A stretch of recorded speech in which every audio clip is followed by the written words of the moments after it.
Hello and welcome to Books and Landscape, and my name is Amanda Davey, and I'm continuing on the themes that relate to my book In Their Landscape, the churches, chapels and ruined places of worship of the South Downs National Park. 273 plus churches, chapels and ruined places of worship bring a lot of repeating patterns and insights into strange elements of history. And today I'm having a bit of a rant about philanthropy and charity, because we live in a very different age to the age that I focused on in particular in the book, which was the 1830s, 1840s, 1850s and the tithe maps, because that gave a lot of gossip. And that was an incredibly philanthropic period, and we live in a very strange millionaires, billionaires, harvesting, taking everything, giving very little back, doing very, very strange plastic surgery.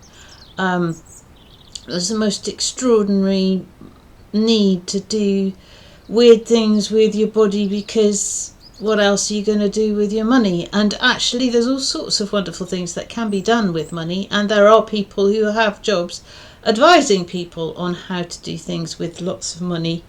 It would be really nice to have that. I did, my mother got rather freaked out about the idea of 32 million. She religiously does the lottery, doesn't win very much, but one day she might, and she suddenly realised that she really couldn't cope with 32 million. And so I drew up a list of what I would like to do if I had 32 million to waft around the world with, because it's important to make it work. It's important that it isn't just some sort of weird way of one-upmanship against other people. What's the point of that? So my first priority obviously was sorting out family money and making stability, but then 32 million, you don't need all of that. Then a fancy camper van and some toys, because don't want to be completely altruistic. Then I being addicted to books, open a bookshop locally to specialise in independent authors and quality and non-fiction, with a cafe for lonely people without them realising that they're being looked after as lonely. And obviously because of my interests, it would be natural history and landscape that would feature prominently. And there's an amazing new bookshop down in Frome in Somerset that is doing really well with its focus on natural history and landscape, with quite a spattering of churches. And it would be run by a competent manager. Then I would start doing the proper philanthropy, setting up a foundation for educating young people from backgrounds other foundations do not support. Not necessarily rich kid averse, but probably effectively so. Setting up a foundation for providing support and training to businesses run by middle-aged people who have not had a pension to cash in to fund it. It's a huge aching gap, particularly in East Sussex, and certainly Lewis in East Sussex, who seem to just think community projects are what need to be funded. Then something sensible and far-reaching to do with ecology and nature. I would also invest in the sewage to airline fuel business, as that solves some major problems identified by my grandfather in his Institution of Civil Engineers presidential address. He refers to encountering Malthusian objects. Entire paragraphs of insight condensed into 2 words. Anyway, National Park. So there are several themes of people doing good things or charities cropping up. Obviously there's the actual building of the churches. I'm not talking about that this time.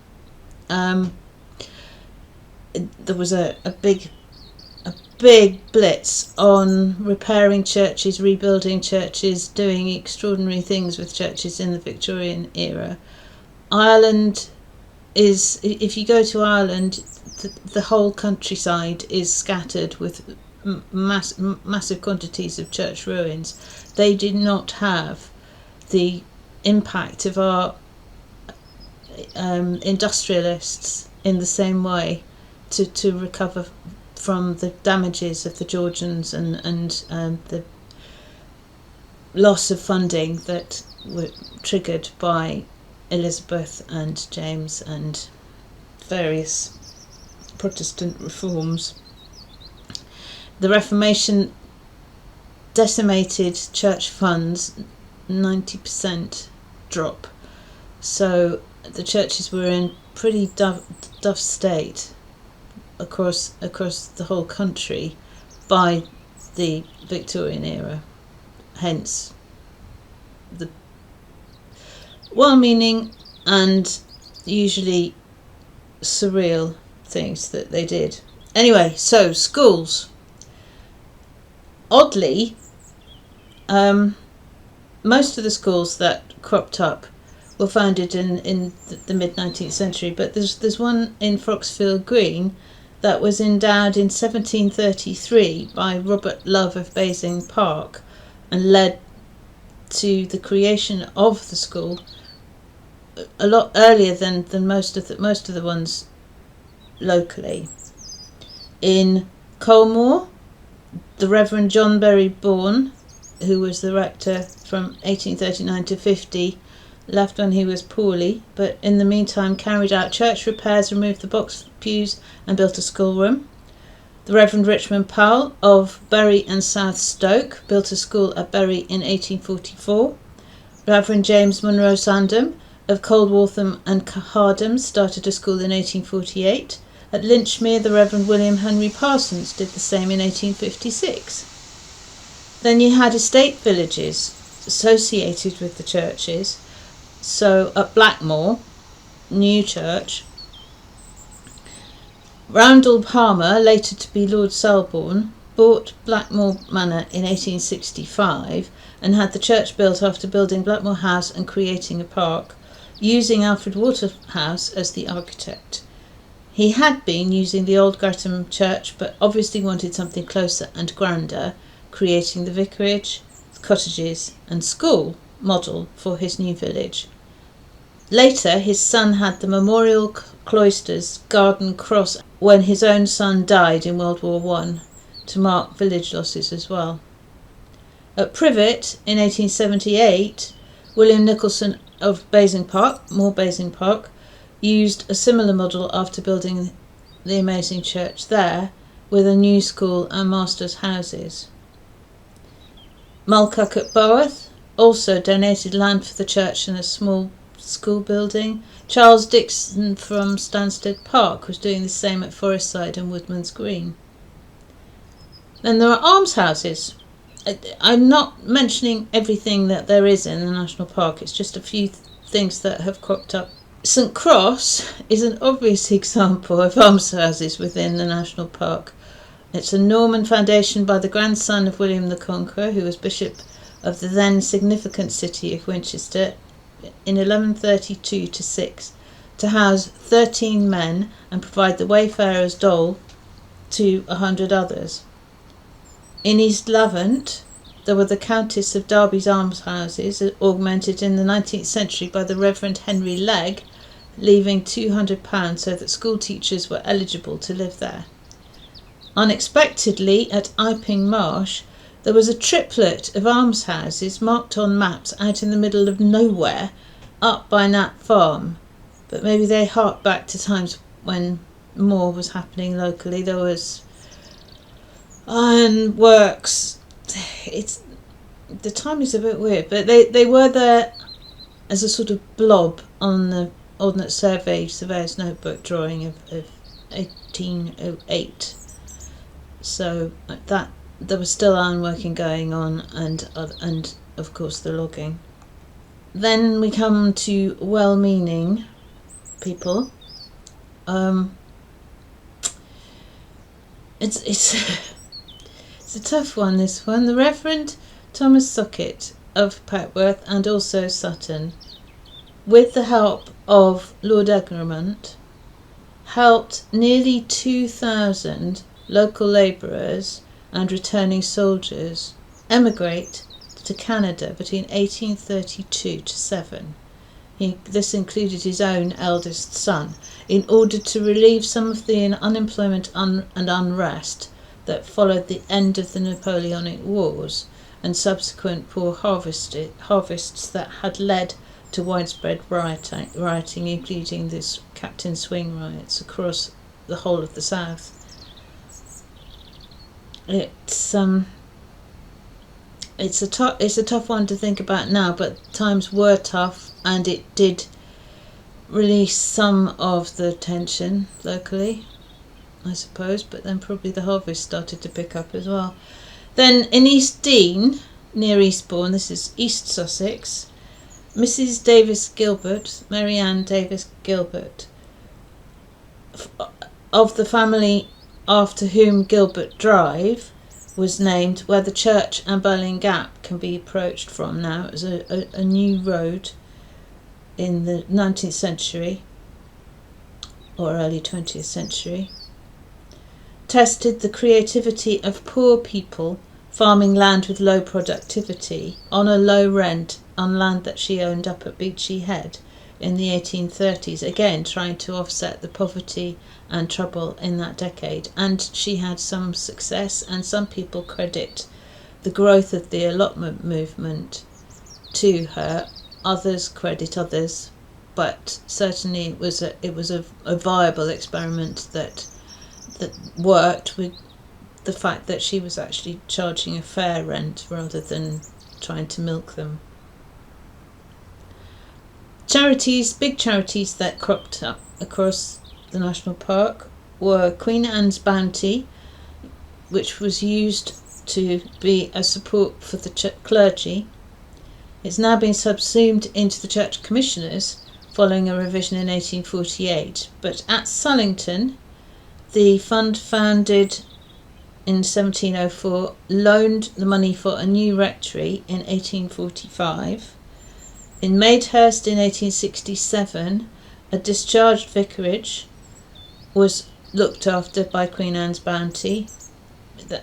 That happened when it was a particularly poor incumbency and not enough to support its vicar or rector. In Alfriston in 1850, the Reverend Smythe, the vicar there, asked for help from the Bounty to buy the house that he was living in on the main street, since the clergy house was disintegrating and hadn't been used by incumbents for quite a while.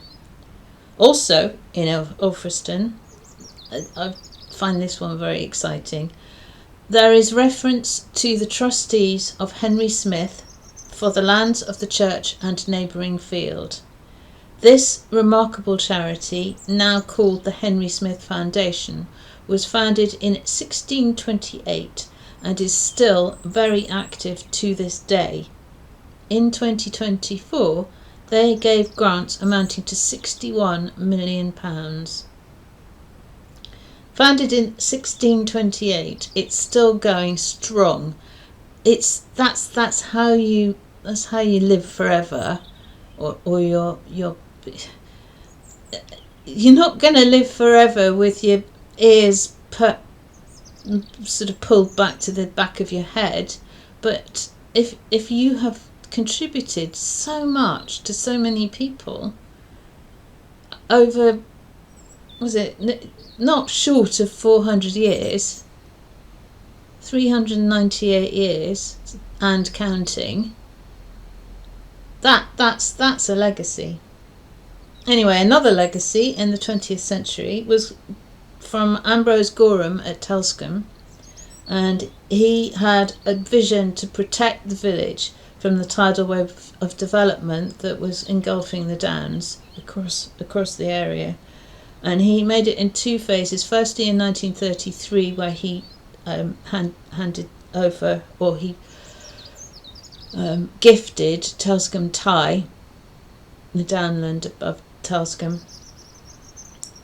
with quite a number of caveats on it. And then he also gifted in 1960 the manor lands northeast of the church. He was a wealthy bookmaker who bought his house and its lands after a horse of his had a big win. And of course, not to be missed are the modern charities that are looking after more and more churches, and to whom I am paying some proceeds from the sales of the book. And so the Churches Conservation Trust in the National Park look after Colmore from 1974, Itchen Stoke from 1975, Privet from 1980, Preston Park from 1990, that's just outside the National Park, North Stoke from 1992, and the wonderful Botolds from 2013.